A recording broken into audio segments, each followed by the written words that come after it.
Je suis le premier à aimer les clowns, à aimer les guignols, à aimer me marrer, et dans la vraie vie, je suis un sacré rigolo. Mais, si je veux créer du contenu rigolo, si je veux créer du contenu en étant un clown ou en étant un guignol, à mes yeux, il n'y a aucune raison que j'utilise, que même j'instrumentalise mon statut et mon diplôme de professionnel de santé pour pouvoir utiliser mon autorité, et en gros, utiliser un argument d'autorité pour pouvoir booster ma réussite sur les réseaux sociaux, pour pouvoir, en gros, me prémunir de toute critique sous prétexte que je suis professionnel de santé.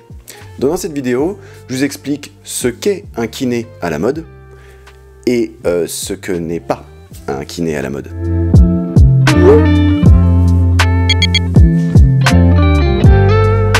Vincent Mellet pour répondre de manière claire et pratique aux questions qu'on peut se poser sur la kinésithérapie, l'ostéopathie ou la santé en général.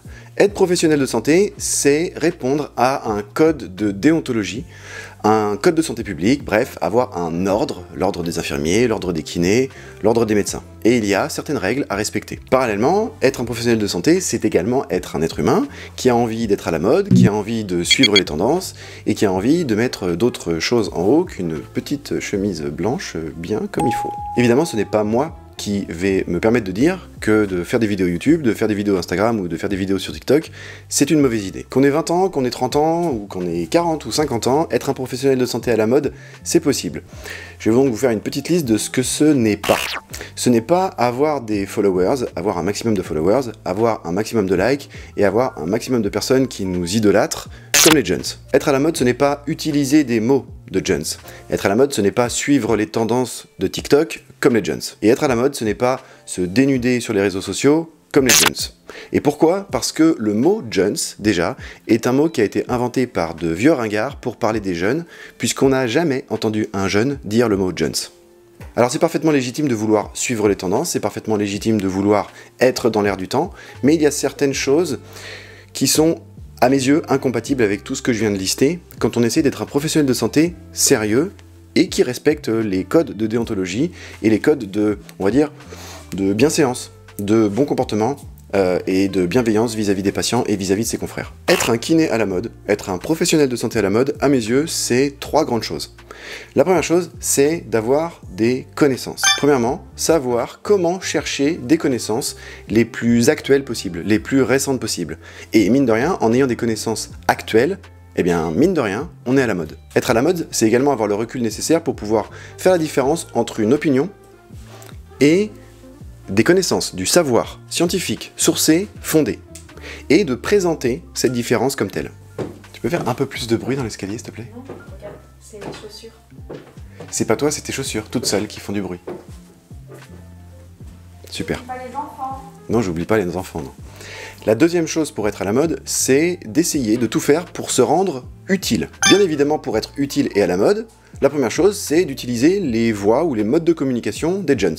Même si on dit pas Jones, vous l'aurez compris. Quand on voit le débat entre Marine Le Pen et Macron qui a duré 2h30, eh bien on se dit qu'il y a quand même quelque chose d'un petit peu obsolète, d'un petit peu vieillot, et que je serais très étonné qu'on ne change pas de mode de communication dans les années à venir. La deuxième chose pour être utile, c'est de tout faire pour essayer de faire avancer sa profession dans le bon sens. Évidemment, c'est pas une ou deux personnes qui vont changer le monde, c'est évident, mais d'essayer de faire avancer sa profession dans le bon sens, ça veut dire d'essayer de la faire briller, d'essayer de montrer que c'est une profession sérieuse, de montrer que c'est une profession qui a des connaissances, dont les participants, dont les confrères et les consoeurs, même s'ils ont 40 ans ou 50 ans, ils peuvent se tenir à jour.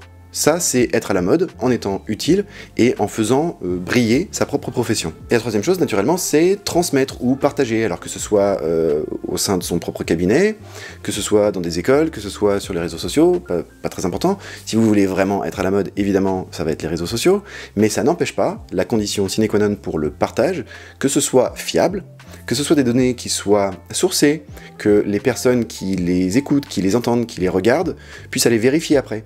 Parce que ce n'est pas parce qu'on partage une expérience, qu'on partage du savoir, une connaissance, que sous prétexte qu'on a une blouse, ou sous prétexte qu'on a un diplôme, eh bien en fait, c'est sûr ce qu'on dit. Et si c'est sourcé, et si c'est partagé, et si on fait la différence, comme tout à l'heure, entre l'opinion et le savoir, ça va permettre d'aider, et que la transmission donc aide à la fois les praticiens et les patients. La troisième chose pour être à la mode, évidemment, c'est la responsabilité.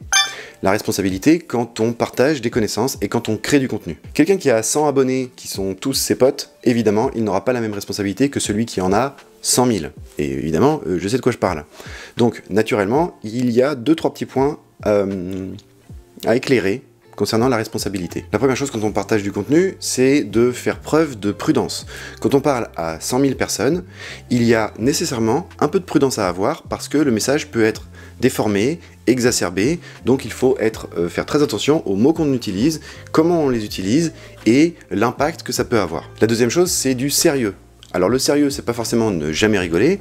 Évidemment, j'ai fait plusieurs parodies, j'adore faire des vidéos marrantes, pas de problème, mais je pense que le faire le con, ou faire l'imbécile, ou faire le guignol, ça doit servir à un message qui reste fiable, reproductible, utilisable pour tout le monde, avec toutes les caractéristiques que j'ai citées avant. Et en ce qui concerne les partenariats ou les collaborations rémunérées, personnellement, comme j'en ai fait déjà plusieurs vidéos, ça ne me dérange pas, je trouve ça plutôt même bien, à condition que la création de contenu et le contenu qui est créé pour les marques respectent les règles de sérieux, les règles de probité, d'intégrité que j'ai citées juste avant. Bien évidemment, tout ça, ce n'est que mon avis, il n'y a aucune source dans ce que je dis. Je vous attends évidemment dans les commentaires, sur Facebook, sur Instagram et ici sur YouTube. Et en attendant la prochaine vidéo, naturellement, prenez bien soin de vous.